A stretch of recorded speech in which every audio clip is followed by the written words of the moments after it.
Bonjour à tous, bonjour à toutes, bienvenue dans votre émission intitulée Libre et affranchi.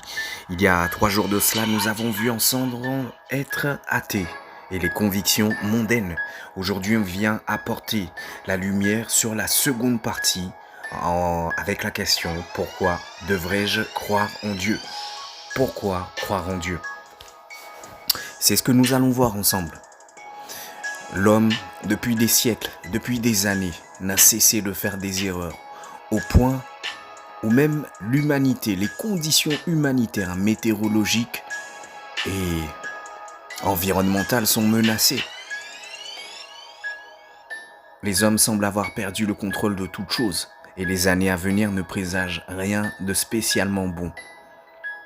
Pour tous ceux qui n'ont pas la foi, qui n'ont pas reçu Jésus-Christ comme leur Seigneur et Sauveur, sont sûrement troublés, agités, inquiétés, apeurés par toutes ces choses.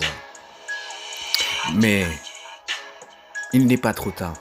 Dieu est un Dieu de bonté, un Dieu d'amour. Et peu importe l'âge que tu as et toutes les mauvaises choses que tu aurais pu faire, il reste disposé à te recevoir. Voici aujourd'hui, nous rentrons dans le thème: pourquoi devrais-je croire en Dieu? La foi en Dieu est la considération humaine la plus élémentaire. Reconnaître notre Créateur est essentiel pour en savoir plus sur lui. Sans la foi en Dieu, il est impossible de lui être agréable et même de venir à lui. Prenez un petit calepin pour pouvoir noter une référence biblique là-dessus. Hébreux 11 au verset 6. Nous sommes environnés de preuves de l'existence de Dieu et ne les rejetons que parce que le péché a endurci nos cœurs. Qu'est-ce que le péché? C'est tout ce qui est mal, tout ce qui est mauvais, tout ce qui éloigne de Dieu. Vous pouvez vérifier ça dans Romains 1, versets 18 à 23. Ne pas croire en Dieu est une folie. Au psaume 14, verset 1. Vous rendez-vous compte que si l'État, le système politique vous dit de vous dépêcher d'aller prendre un vaccin qui pourrait même vous tuer, vous qui avez foi aux choses du monde et qui n'avez pas foi en Dieu, comment pouvez-vous avoir du discernement sur ce qui est bon et ce qui ne l'est pas? Vous qui avez remis vos foi aux hommes, c'est une folie. Dans la vie, il y a deux choix possibles. D'une part, nous pouvons choisir de nous confier dans la raison humaine limitée et mortelle, qui a produit une diversité de philosophies, religions, dogmes, sectes, idées et visions du monde. Une caractéristique fondamentale de la raison humaine est qu'elle ne dure pas, car l'homme n'est pas éternel lui-même. La vie de l'homme est limitée, et la finitude de sa connaissance aussi. Nous sommes moins sages que nous ne le pensons. La Bible nous en parle dans 1 Corinthiens 1 au verset 20. Notre raison naît et meurt avec nous. L'homme n'a aucun moyen d'échapper au cours du temps. Il naît, parvient à maturité, laisse sa trace dans le monde et meurt. Puis c'en est fini de lui. Le choix de nous confier en la raison humaine ne peut donc que nous laisser insatisfaits, frustrés. En y réfléchissant objectivement, l'autre choix s'avère bien meilleur.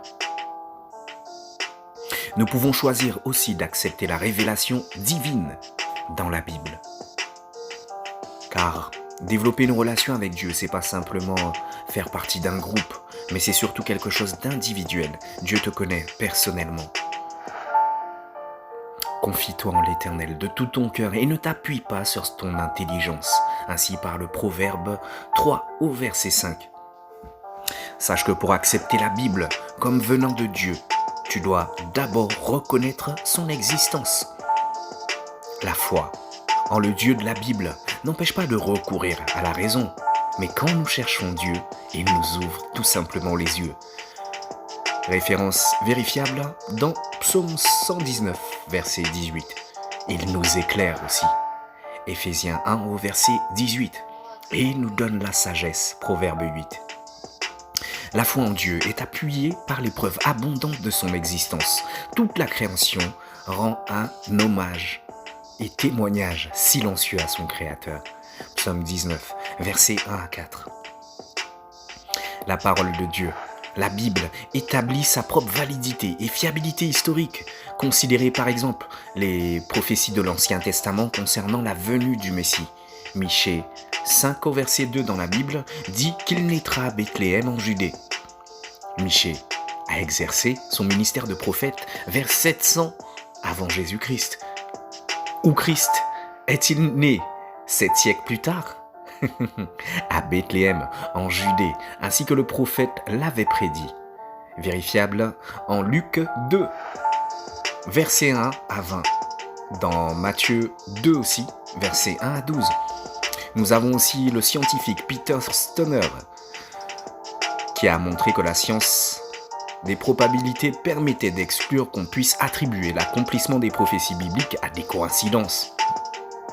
En se servant des lois de la probabilité pour 8 prophéties annonçant Christ, Stoner a découvert que les chances qu'un homme accomplisse, chacune d'entre elles, sont infimes.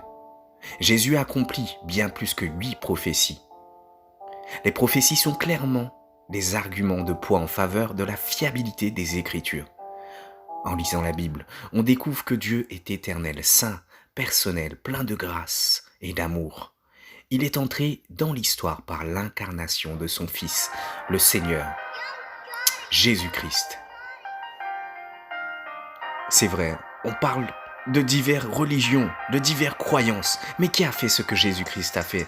Se donner lui-même dans toute la splendeur, dans toute sa puissance, dans tous les dons qu'il avait. Il s'est laissé crucifier sur une croix afin que nous puissions obtenir le pardon et la miséricorde chaque jour devant le Père et obtenir la vie éternelle. Son amour ne porte pas atteinte à la raison humaine, mais l'éclaire pour faire comprendre à l'homme son besoin de pardon et la vie éternelle par le Fils de Dieu. Vous pouvez chercher tous les prophètes qui ont existé. Hors Jésus-Christ, ont tous été faillibles et perfectibles. Jésus-Christ seul a été parfait, sans tache ni péché.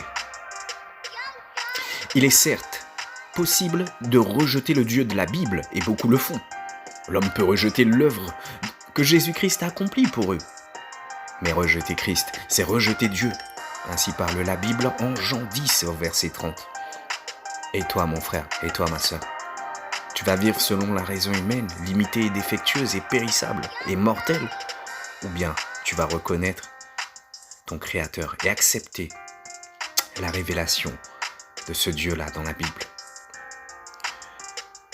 Ne te prends pas pour un sage, crains l'Éternel et détourne-toi du mal. Cela t'apportera la guérison à ton corps, un rafraîchissement à tes os, et tu verras la gloire de Dieu, sa main puissante et ta croissance spirituelle enrichie. C'est tout pour aujourd'hui.